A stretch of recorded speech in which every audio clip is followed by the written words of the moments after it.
Okay, well, welcome. So good morning, good evening, and good afternoon.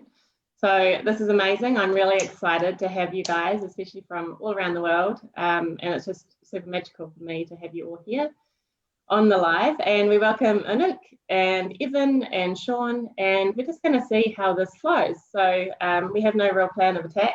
We're just going to start speaking about some of the topics around conscious co-parenting. And actually, Shawn, all credit to you. I read a post on Celebration Station that you had posted around watching Stepmom Movie.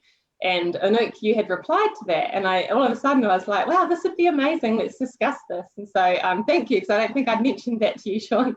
And I knew you would be super keen for that as well. So here we are. And, you know, I think for me, this conscious co-parenting for me has been one of my significant life events in the last few years. And I've really had to step into it using all of the tools I think I have at times, and to really try and respect my daughter's father, and to really not go down a bit of a rabbit hole with it. So, you know, this is a topic that I feel I could almost write a course on. Like, I feel there has been so much growth there for me. And so this has been amazing to organise this and to jump on and to have this discussion. So we'll kick off.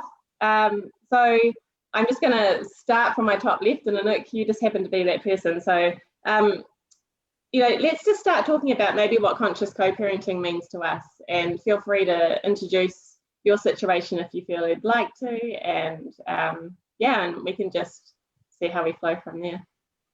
Okay, awesome. I'll try to kind of capture my situation as best as I can in as short an amount of time as I can. But I divorced my ex-husband about 4.5 years ago, which was not at all amicable. Basically, in the divorce proceedings, gave up on custody of my daughter and all my financial assets, house, etc., etc. And so really started from zero. Where we are now, 4.5 years later, is that we are very good at co-parenting now, as we're both active parts of her life. She's now living with me full time, as she's going through the teenage years and needs her mom a little bit more now. And yeah, I mean, we've gone over the past 1 year, I would say, especially from not being able to speak at all to actually being able to have a laugh with each other, which if you would have told me that about a year ago, I would never have believed that. Mm-hmm. So it's hard for me to maybe put conscious co-parenting into a description, other than that I would say for me, it kind of feels like just having love and respect for my ex-husband, for the gift that he's given me, regardless of anything else that has happened. And that gift is, of course, my daughter. So yeah, beautiful. Awesome, thank you. What about you, Eve? That was really beautiful, Anouk. Yeah, I mean, I have 2 children, and they were my son's 8 and my daughter's 5, and I think we split up about 6 years ago. Very, very challenging, because obviously at that time the children were with me and we were all together in this space. So my son experienced quite a bit of separation anxiety, and you know, it carries its own trauma, you know, that separation, that experience. And I think you know, most of the issues are with the parents, not the kids.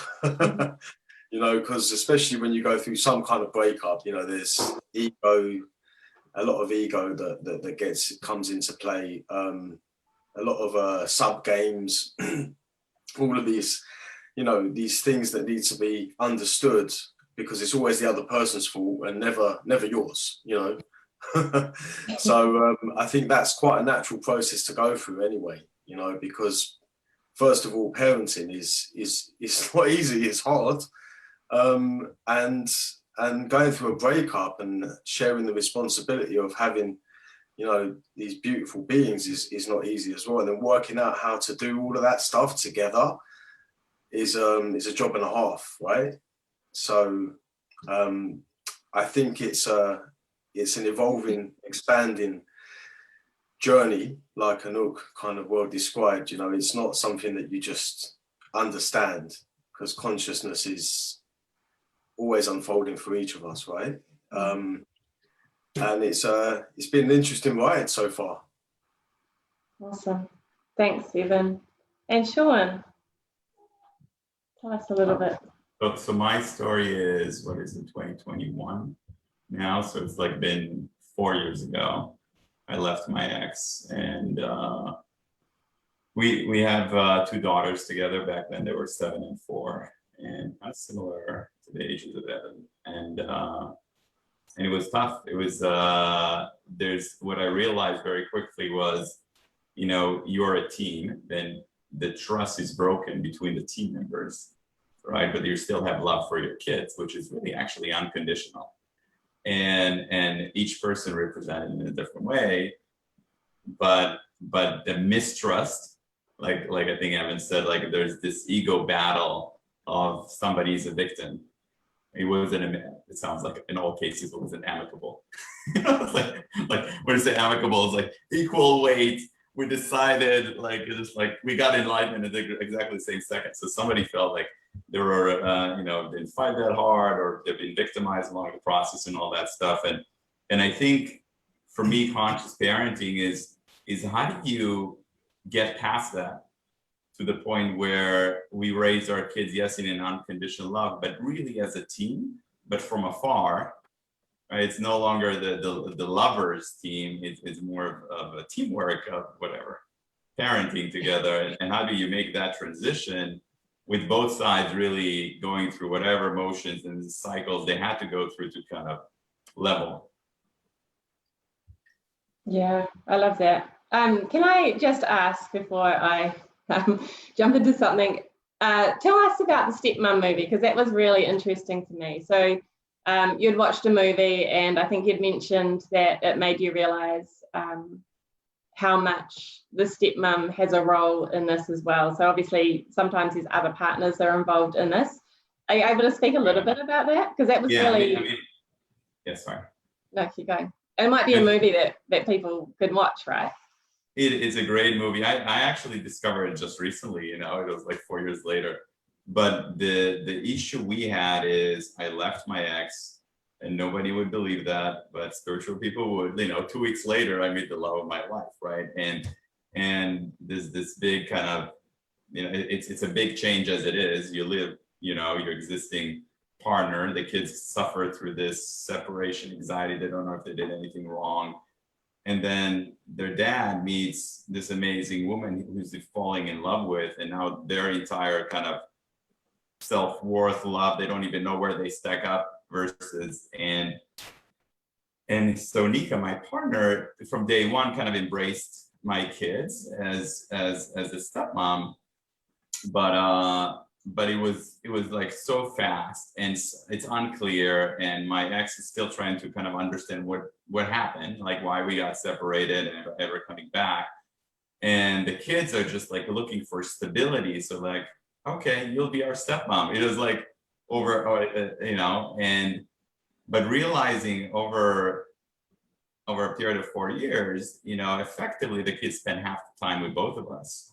So the role model of a woman is now also, in my case, a woman, I'm sure it's the reverse in others, is their stepmom, right? And kind of Nika. And it's interesting to see how you can create this stability for kids with illustrating a loving relationship, right? It's not all bad, not all kind of men who meets women ends up in divorce, and then hence you always gonna, in my kid's daughter, is gonna chase your man kind of thing.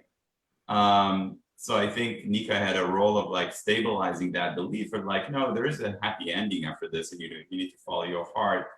And yeah, and then we watched that movie where, for those who don't know, it's Julia Roberts and Susan Sarandon kind of playing. Julia Roberts is like, you know, young stepmom. It's like it's very analogous to my life, and you realize that, you know, the mom actually suffers and she has some disease, but the kids have an anchor, right? Like a feminine energy anchor that is truly loving them, and there's a role to be played. It's not a zero-sum game. So yeah, I mean, that's the opening. I don't want to go on a monologue. Yeah. That's awesome, thank you. So for me, you know, I think relationships in general are really hard, and then when there's a relationship that becomes with that distance and co-parenting, and there's been a reason, and often it's not the most pleasant when you have separated, it can be quite difficult for the children. And I think, you know, I came from, my parents got divorced when I was 12, and so I have those beliefs and memories and structures within myself of how that was. And I think I stayed in the relationship for a lot longer because I didn't want to put my daughter through that, because it wasn't, you know, I didn't have the fondest memories. But on the flip side of that, both my parents remarried with people that they were so happy with, and my parents were very, very good friends. So it was not uncommon for my dad just to turn up at my mum's house and come around and have a coffee or stay for lunch, or, you know, engage with my mum's husband. And so I've had, you know, this is expectation, right? I've had these expectations from the start that eventually, you know, my ex would come around and we could have a very similar relationship, because that was my expectation of what worked so well for me.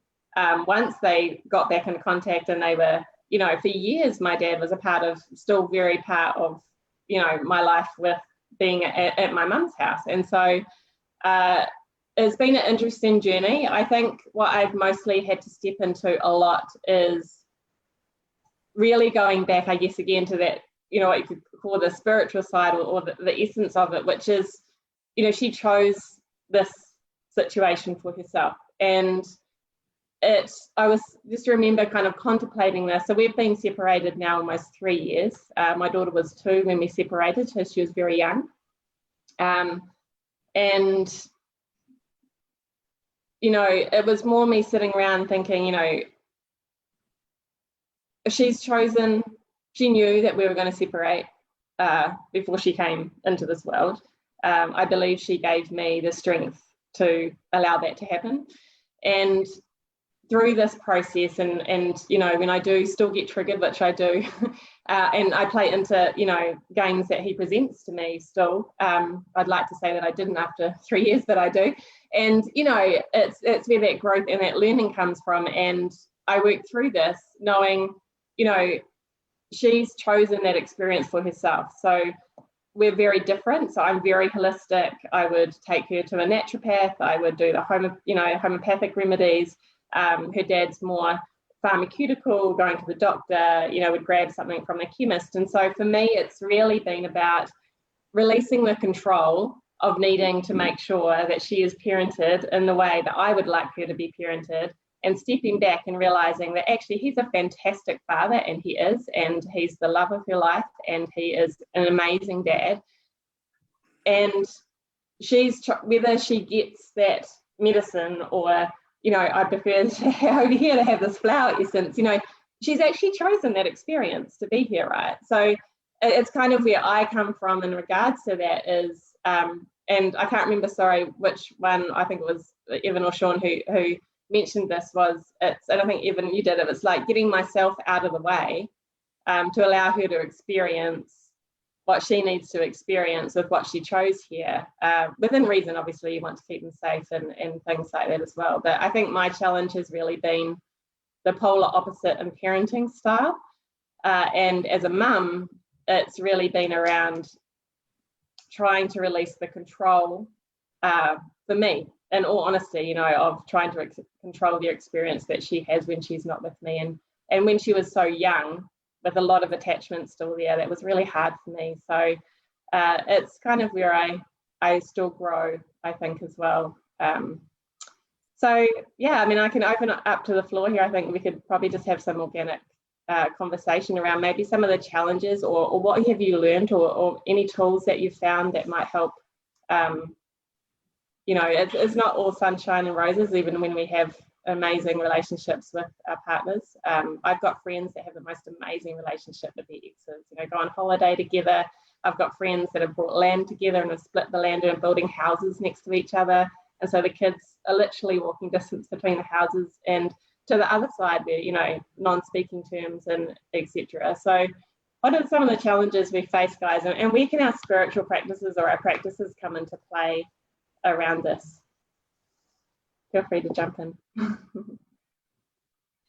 I mean, something that I would like to share is that the reason we started talking again and started to actively work on being able to co-parent together as a team was actually as the pandemic started, and I was kind of guided by my divinity to go back and move back in with him so I could homeschool my daughter. And it was as shocking to me as it was to him because I literally just showed up with my suitcase and we were speaking terms. But I just went with what I was guided to do. And so I showed up, and we had about maybe 2.5 months of very aggressive behavior towards me for kind of being in his territory and trying to somehow be part of my daughter's life that actively. And eventually, because there was no response coming from me anymore, and, you know, he could see I was there with good intention, kind of doing the best I could do as a mother to her, and also supporting him as well, because the businesses that I'd started up also had to be closed during the pandemic. And so that was a very big cause of concern and worry for him. And in fact, it made him very depressed. So it was after about 2.5 months, we started to be able to come together as a team without there being kind of all of these feelings, you know, of hatred or aggression or kind of anger or memories from the past coming up. So, and I mean, I did not know that was going to happen at the beginning. I just stuck with it. And the result was amazing. Yeah, that's amazing. Wow, all credit to you. That's incredible. I mean, it's difficult with distance, let alone being under the same roof. So that's amazing that you stepped into that, and how incredible for your daughter. A crazy time, right? I would say that most people thought I was insane. I love that.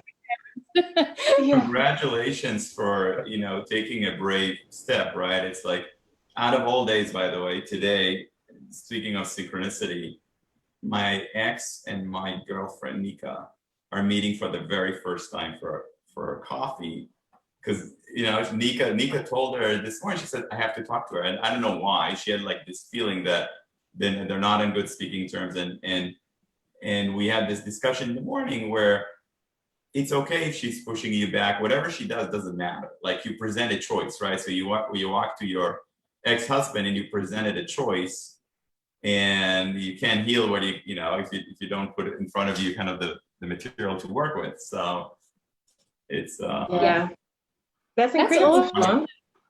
Yeah, I know. I don't know. They're meeting right now. I have no idea what's happening, but they're probably watching you and commenting. Dude, like, I was about to talk to her, and I see this thing. It's just like trigger all over. But you know, there was something else you said earlier, Natasha. I was thinking, I think most of the people, the fact we're divorced means we have actually pretty different polarizing view on some material things. Like, it's in most cases, I think you part ways from somebody that is not as similar to you. Because if it was similar at the same level, I mean, there are similarities because there still was something bonding.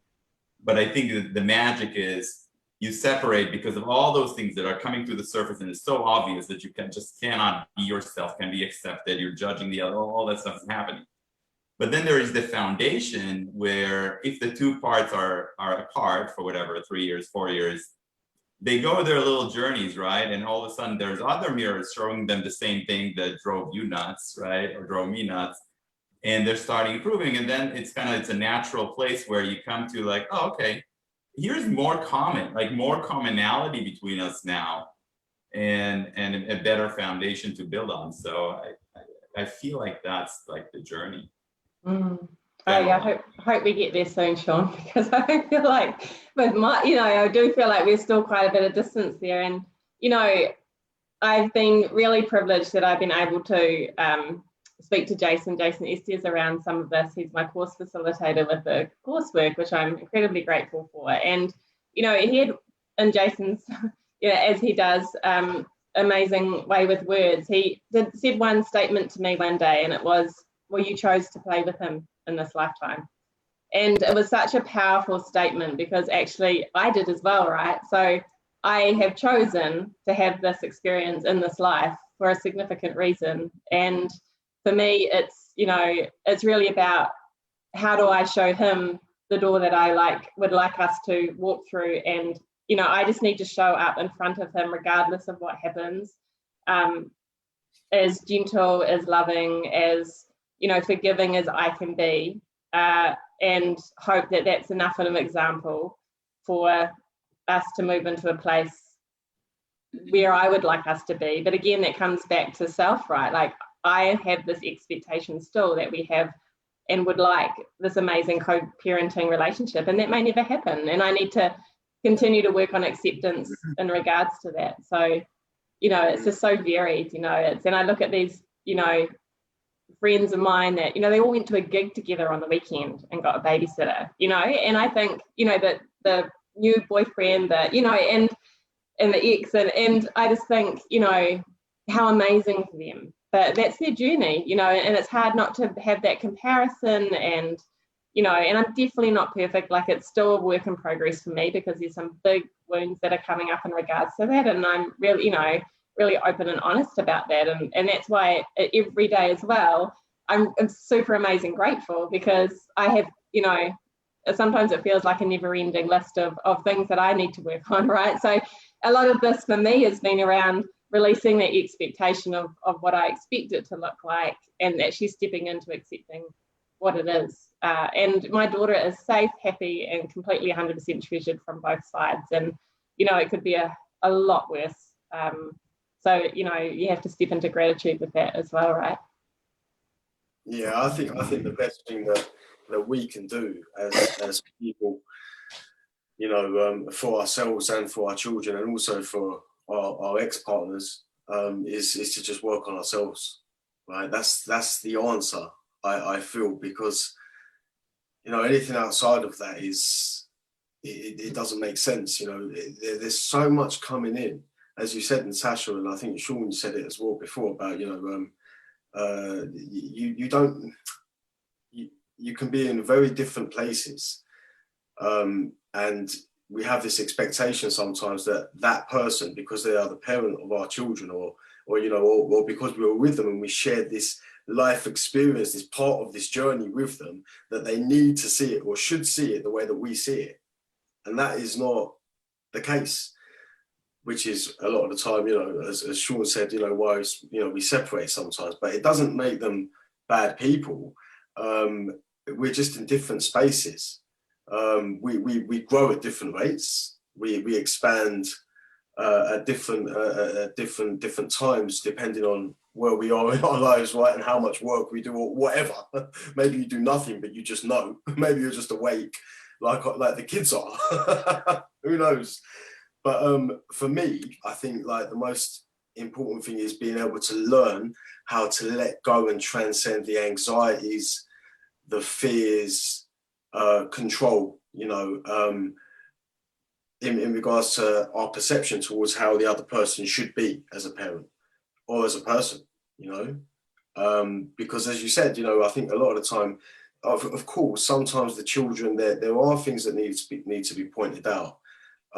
If the kids aren't safe, if there's something that's going on that is not okay, then, we have to discern if it's correct to point it out. And sometimes there's conflict. There is, it's happened many times in my experiences. It's not nice. It's not easy, but sometimes that needs to happen for people to learn and grow, vice versa.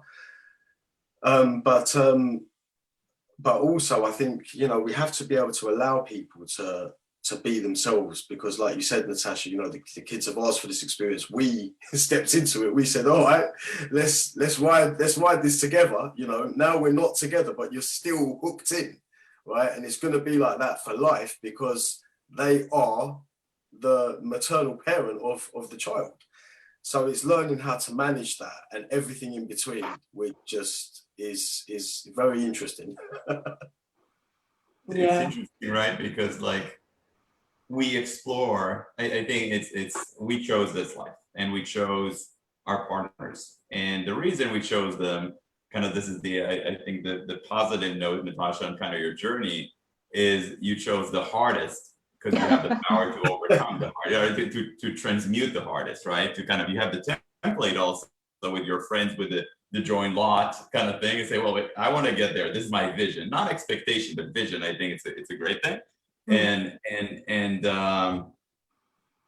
we explore polarity in our kids as well. They see two parents, right, trying to kind of do their way, and essentially they're synthesizing out of it what they feel is the right mix for them. So it's kind of like an interesting benefit, right? If you like, I think the conscious parenting is the part where, you know, my daughter asked me, well, but mommy says I could do this. And then you say, what I believe is A, B, C, but that's okay that mommy believes this way, you know? What do you feel? And you ask your kid, and you kind of see how it becomes their choice versus like enforcing a dogma, right?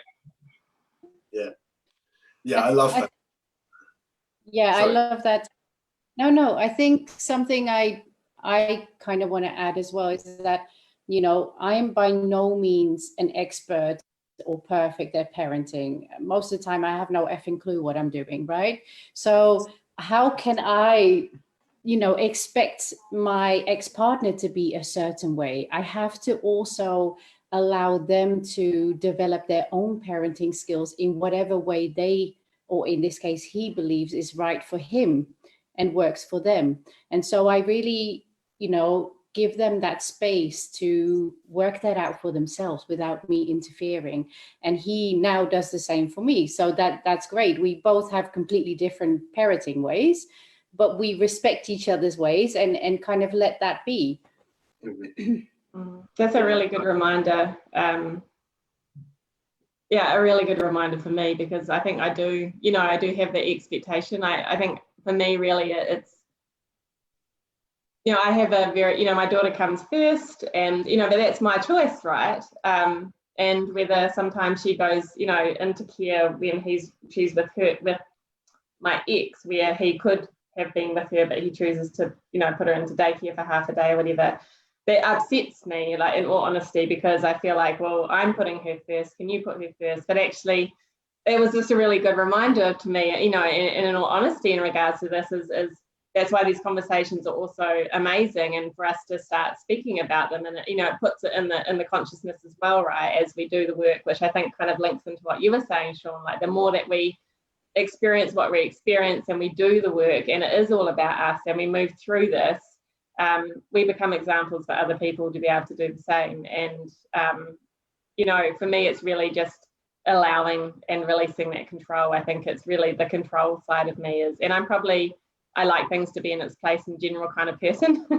So I think the challenge of having someone who really butts heads with me, but I loved what you said, Anouk, around, you know, who knows what we should be doing and how we should be doing it, right? And I'm a real advocate for, you know, often it's great, there's a lot of advice out there, but often we just need to come back to self and actually center and think about actually what is good for us and my situation, and how do I do this? And you're bombarded with all these parenting materials when you have a baby, and even right from the start, you know, if you go to the antenatal classes, and we're told often how we should parent. And then we step into relationships such as these that are split, and, you know, there's very little information out there. Like, no one really explains to you when you separate from a relationship how hard that co-parenting situation can be. And in fact, it's hardly even mentioned. And often it's not even something that you think about. You kind of think, oh yeah, we're going to co-parent, but, you know, that whole situation of how it is can be quite difficult. So yeah, just everything that everyone said has just been amazing. I think it's there's just so much there to delve into, and and coming back to you, Evan, I think it's really, as you said, it's really about self, right? Like it's how we step into this journey, and we can't control or predict how someone else is acting or going to act, or it comes back to the work that we do within ourselves and our triggers and what's presented for us to work on and kind of step up as that example as well. 100%, yeah. I think, there were so many things that I would love to change and suggest and put forwards, but then I've got to remember to behave myself. Do you know what I mean? Because it's not about what, how do I know better? I might think I know better. Maybe I do in some instances, but I don't know what's correct for the children, what they're asking for, what their life experience, their soul path, their soul journey is, they're asking for it. Shawn touched on this earlier. And I think, the best thing to do is just hold space and let go, and then work with, what I try and do with my kids basically is inspire thought. It's already there, but I just try and nurture those qualities within them. Similar to what because I know a little bit about you, Anouk, and I see, your stuff and how you interact with your beautiful little one as well. And, it's great. I think the most important thing to teach children is how to regulate their emotional state, because really they know, their life experience is going to be their life experience, regardless of what we decide to throw in, and add to the concoction and the mix of that. I see a lot of parents all the time, projecting all of their fears and anxieties onto the kids, because they may not want the children to turn out the way they did, or they might think that it's a better way that for their children to live a specific way of life. But the kids know what they're doing. They know what they're doing. They need a bit of guidance and a bit of support, but teaching them how to manage their emotions and keeping their imagination alive, showing them that they can be trusted and that you do believe in them, and acknowledging them and giving them a platform to communicate and express and be as creative as they can be, is all we need to really do, I think, so far. That's what I've been doing anyway. Yeah. I love this. I think where I found with my kids is, you already see in them their tendencies, right? And the parts that make them happy, and what is like when they speak truly from their heart. And what I found is just to encourage authenticity, right? Because they start seeing patterns in school and even in their parents of manipulations or games being played. And what I found is like, promote authenticity, promote integrity, and accept whatever as long as they know when they operate from their heart, they really can do no harm. It's like really, right? When they operate from all kind of defense mechanisms, they start hurting other people, or their siblings, whatever. And it's simple, but it's like, it's a great, like you said, you work on yourself and like, look at this little daughter. She's now struggling with like jealousy of her younger sibling. And how would you deal with that? And you shower them with love and kind of keep watering them. That's what I do with love and acceptance. Yeah, beautiful. You're right. So I was just going to say, you're right, Shawn, about, it's simple, like we know it, but when it's happening, it tests every little aspect of yourself, right? Like it pushes up on your patience levels, your tolerance levels. You've now got to make more time to sit with them and explore it and talk about it. And it's like, I've got a million things going on. No. And that's what they need, though. They need that space and that container to explore it. And then it just feels like it can feel immensely stressful sometimes, can't it? I think personally. I try to embrace it as a fun part. The funny thing is, like, try to transmute it in your head. And when I see the challenge, say, this is my opportunity of being a parent now. And it's like, let's sit for a chat. And then she goes and cries and doesn't want to open the door. I'm like, okay, let's see how this. It's almost like a new episode in a series that you like. But I don't know. That's my trick but I lose it sometimes as well. It's like when you feel they learn something and they regress so much, you know, like the kids put a tantrum, you think they lost like whatever 3 years ago. Like, I can't believe you're doing this. Okay, just wait till they get to teenage years. Oh, That's all oh. At the brink, I'm at the brink, 11 years old. I don't know when that starts technically. Yeah, Nova Nova is now 12, so she started at 11, and it was literally from 1 minute to the next. She just like flipped a switch. So yeah. Yeah, my daughter came and say, "Well, can you see my boobs are growing?" That was yesterday, and then I think I'm emotional because, and she started talking when she's gonna get her period. So I think mentally she's like teenaging, right? Even though I'm not sure she's teenaging. Almost like want to get there. Yeah, we have these conversations almost every night. And you kind of get to the point where you're like, I think we've talked enough about this, but it's super important for them. So Funny. I love that. I love how we've stepped into a space as well where, you know, the children know, you know, they know what they need as well, you know, to a point. There needs to be some guidance and some agreements in place there that, you know, they're way more consciously awake than we are often, especially as that, you know, when they're younger as well. And I think, you know, even I can't remember who kind of touched on it, but you know, I get a lot. Oh, it might have been you, Shawn, actually. I get a lot you know, Mum, yeah, Dad does it this way, and this is how we do it at Daddy's, and I'm allowed this, and you know, and I think really it's what I really loved about what you said, Shawn, as well in regards to that is really it's presenting that choice back to them, right? So we do it this way here, and I often say, you know, it's okay for, you know, Mum and Dad to do things differently, and you know, there's no set way to do something, and kind of removing that structure, because you know they do kind of need to know that things are kind of similar, so it does help, I think, between the two houses, but sometimes it doesn't happen at all, you know, and I think it is in a way really strengthening for them to be able to navigate that. I think there's, you know, there are benefits to it, to be able to, you know, navigate two styles, right? In that extreme. There's one exception I would say that I found, like, if it's worthwhile working between the two parents is the consistency on discipline, which is kid did something wrong, right? They like lied to your face, whatever, tried to do something. And I you know, if one parent is whatever, dismiss the whole thing and just like let them kind of live with their lives. Now, it's fine. There's no bad outcome really in this. It's just gonna later in life they'll discover that lying is gonna come back to bite them in the ass, kind of thing, right? But it's like I found that if we agree on how to deal just with really bad stuff consistently, and the kids cannot hide from their shadow, they have to confront it and actually learn the lesson.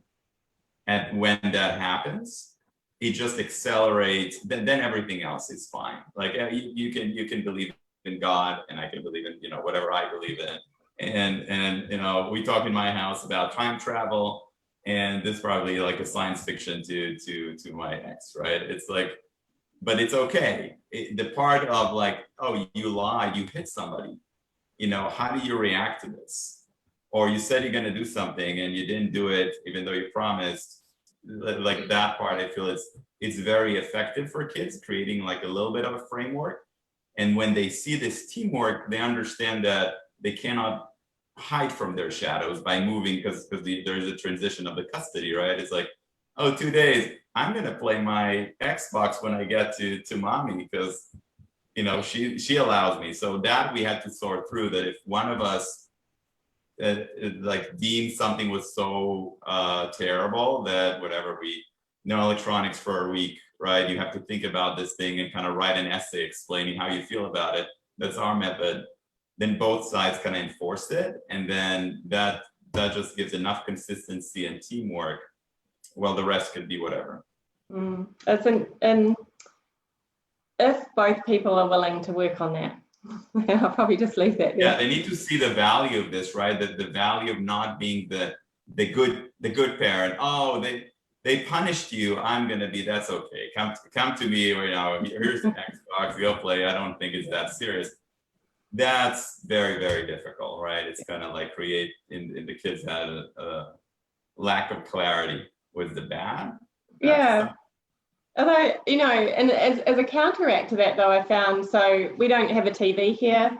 We do very little screen time. She does have movies, and she does, you know, have, you know, she does watch on the computer and stuff. But when, you know, pretty much during the week, we're completely screen free. So at her father's, she has a lot on a daily basis. And you know, it was actually just this week, and from what you said, Shawn, you know, I've been worried kind of around about that consistency at times. I think we would align, you know, we have talked on the phone to get in alignment with certain things, which has been great. But on those types of things, and you know, again, it's not a significant behavioural thing, but she'll come to mine and she won't even ask around video screens, whatever. But when we go to hand over to her dad, it's sometimes one of the things she'll say to him, because she knows as soon as she steps in the door that that's something she's allowed there. But she's, you know, she's comfortable enough to know the different agreements between the houses, and at this stage she seems to be flowing quite well between them.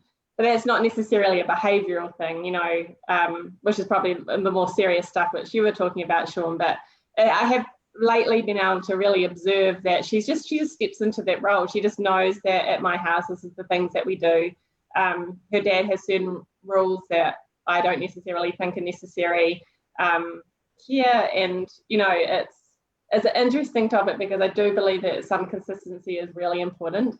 But there's some values that, again, it's this difference in values that her dad has that I don't hold within myself, so therefore I don't enforce certain things there either. So it's actually quite a juggle sometimes, I think, and I don't really think that we're kind of at that stage now. It comes up against a lot of resistance, I think.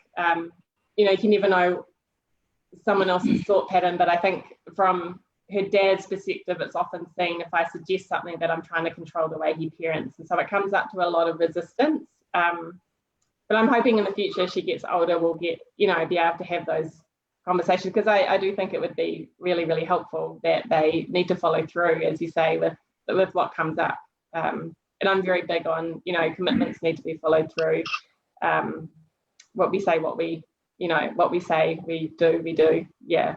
They observe everything, right? And they don't care what you say. It's just like they observe it. Yeah. Yeah. Yeah. Absolutely.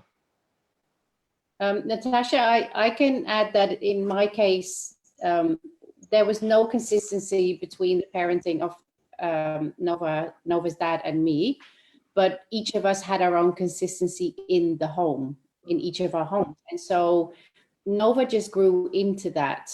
It wasn't an overnight situation, but she just understood that, okay, there are different rules. And I mean, she's got her dad wrapped around her little finger, so she uses that as much as she can. And that's totally fine by me. That's a game that they are playing. That doesn't quite work in this house, but yeah, I just let them kind of experiment themselves, and she just knows, okay, mommy is consistent in how she and the rules in that house, in this house, and yeah, it's different at her dad's, and that it works fine. Yeah, and that's the important thing too, is to realize that there's, you know, it's not that the way I do it is right. You know, like I'm just doing what I feel is right for me, right? And there's no judgment whatsoever. You know, I've really stepped into that. What happens, you know, and as you said before, and you know, that person believes that they're doing the best they can, and they are doing the best they can with the skills they have as well, yep. Right? So it's just different. It's just accepting those differences between them. You can mess up. That's the thing. If you're heart-centered and you're trying to do the right thing, we're gonna stumble, you know, as parents, like all the time. Mm-hmm. But the intentions are right, so we're gonna get it. We're gonna get the right lesson to teach us, oh, this is a better way of being a parent, maybe, for your kid, and we grow. I realize I have this thesis that we come to this world and practice, like our childhood is a practice for our adulthood. So the same games we observe, it doesn't have to be that the parents were, like in my case, my parents were together, but they should have got divorced like a long time ago, but I ended up marrying effectively my dad. Like that was my ex. She was my dad, very dominant, controlling kind of person. And so we get this practice run as a kid, and then and then we have like a choice, and we go for the unfinished lesson kind of thing, right? It's like I couldn't stand up for my dad, you know, when I was a kid. So let's see if you can do it to your partner, right? And yeah. Here you go. Here's another example. like, so it's kind of like the kid's gonna get something, right, out of whatever we teach them, and either way it's gonna be fine. Like they may get divorced, you know, but at least they learn, they finished, they graduated the bad relationship, or not, you know, game playing relationship thing. Exactly. I would say also that in Nova's case, I'm very much letting her guide my parenting rather than the other way around. I know that might sound a little bit out there, but she knows very much what she needs me for and what assistance she needs. And so I let her kind of guide the way rather than me guiding the way. I love that. Beautiful. I love that perspective. Yeah, absolutely. That's just so empowering to the child. It's beautiful. And they're very wise, right? Like a lot of times they have like this simple observations. So, I mean, they're longing of like, oh, yeah, I think to this day or recently, my youngest was about, well, would we ever get together? You know, it's like she's 7 years old now and we're going with 3, but then she has this like really piercing truth, right? Of like how, you know, she loves us the same and they understand we're different and that's okay. And it's like a little thing that just like take your entire anxiety level on this whole thing. So, you know, we're actually doing things fine either way. You know, it's like they're an equal weight partner in this, the kids. Yeah. I think we kind of take the additional responsibility because we're conditioned by society. That's our role, but that they do have a say. Yeah. Oh, absolutely. And I love, you know, that whole heart-centered thing is so important. You know, I will never speak ill of her dad in front of her, and he's included in all of our stories. And, you know, and she'll often say, you know, I love mummy and daddy, and that's what she says. And I think that's amazing. And I think that comes to a little bit of what you're saying as well, Shawn, around just, you know, showing up in that acceptance as well. Yeah, I love that. Beautiful. Yeah, if they love their parents, success, right? Like you want them just to have love, different type of love, different type of water, miracle water, non-miracle water, doesn't matter. It's like they're being watered, right? Yeah. I have to drop actually at 1. Yeah, I was just conscious of that. I was just thinking we might wrap up. Does anyone else have anything they would like to kind of finish on? No? I know it's been an amazing session. If we close now, and I'm just, you know, very, very grateful. Thank you to, you know, get to know you guys better and to hear your perspectives and experience. I've learned loads. It's been amazing. Oh, thank you. Awesome. Yeah, it's been amazing to have you guys here. I feel it's like chapter 1. I feel like we got to know each other. It's kind of chapter 1 in the book. And now our kids are growing older. Like this is like over time kind of gain wisdom, right? And we actually pollinate each other. I love that. Thank you for setting it up. You're welcome.